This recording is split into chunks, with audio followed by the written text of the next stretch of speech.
Hello everyone, welcome to maths solution garage. ఈరోజు మనం ఈ వీడియోలో లా ఆఫ్ మూమెంట్స్లో ఒక ప్రాబ్లం అనేది చూద్దాం. ఇది చాలా సింపుల్ ప్రాబ్లం. మనకి మూమెంట్స్ని తీసుకొని మనం ప్రాబ్లం చాలా ఈజీగా సాల్వ్ చేయొచ్చు. ఓకే, ఈ ప్రాబ్లం చూస్తే ఏ బాడీ ఆఫ్ వెయిట్ 15 యూనిట్స్ ఈ suspended at an end of one end. ఒక ఎండ్ దగ్గర మనకి 15 యూనిట్స్ లేదా 15 న్యూటన్స్ వెయిట్ మనకి సస్పెండ్ అయి ఉంది. Of the uniform light rod, ఒక యూనిఫామ్ లైట్ రాడ్ మీద. ఓకే, ఇది ఒక లైట్ రాడ్ అనుకుంటే దీనికి ఒక ఎండ్లో మనకి 15 న్యూటన్ వెయిట్ అనేది సస్పెండ్ అయి ఉంది. At 60 mm from the end. Okay, ఈ యొక్క సపోర్ట్ ఉంది చూసారా, ఈ సపోర్ట్ నుంచి 60 mm దూరంలో ఉంది. Okay, find the how much force should be applied at other end so that the rod remain horizontal.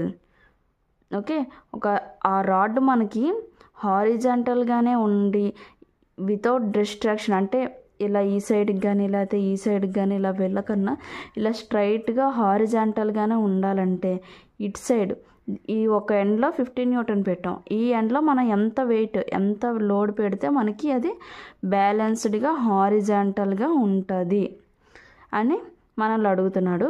And that మనకి ఇంకేట్ చెప్తున్నారంటే the length of the rod is 360 mm. దీని టోటల్ లెంత్ 360 mm అని మనకి ఇచ్చారు. So okay, మనం ఇప్పుడు given data రాసుకుందాం. మనకి ఇందులో ఏమి ఇచ్చాడు, వెయిట్ ఎట్ బి ఇది కదా, ఈ వెయిట్ ఎట్ బి కదా, weight at B is equal to 15 units అని ఇచ్చాడు. సో మనం 15 న్యూటన్స్ అనుకుందాం. ఓకే, నెక్స్ట్ మనం ఏం చేద్దామంటే లెట్ పి, ఈ మనం కనుక్కోలేని ఇది ఉంది చూసారా, మనకు కొనుక్కోవాల్సింది, దీన్ని నేను పి అనుకున్నాను. So let P be the force applied at other end. Okay, other end taking moments about C. Okay, C అని మనం ఈ పాయింట్ ఉంది కదా, ఈ సపోర్ట్ దగ్గరని మనం సి అనుకుందాం. ఓకే, మనం ఇప్పుడు ఏం చేయాలంటే ఇది clockwise anticlockwise అని పట్టుకుంటే క్లాక్ వైజ్ డైరెక్షన్లో యాంటీ క్లాక్ వైజ్ డైరెక్షన్లో మనం మూమెంట్స్ని తీసుకోవాలి. Okay, clock wise moment is equal to anti clock wise moment అని తీసుకుంటే క్లాక్ వైజ్లో మనకి 15 degrees into 60 mm కదా.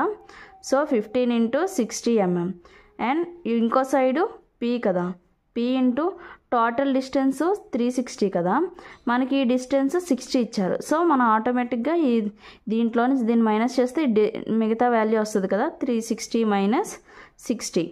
ఓకే, ఈ 15 into 60 ఇలా ఉంచుదాం. ఈ పి ఉంది కదా, ఈ పి మనకు కావాలంటే ఈ 15 into 60 డివైడెడ్ బై 360 minus 60 అంటే 300 కదా. ఇది చేస్తే మనం క్యాషియోలో కాల్కులేట్ చేస్తే పి వాల్యూ మనకి 3 న్యూటన్స్ అనేది వస్తుంది. ఓకే, చాలా సింపుల్ అనమాట. మీకు ఈ వీడియో నచ్చినట్టయితే లైక్ చేయండి, షేర్ చేయండి, సబ్స్క్రైబ్ చేయండి. Thank you.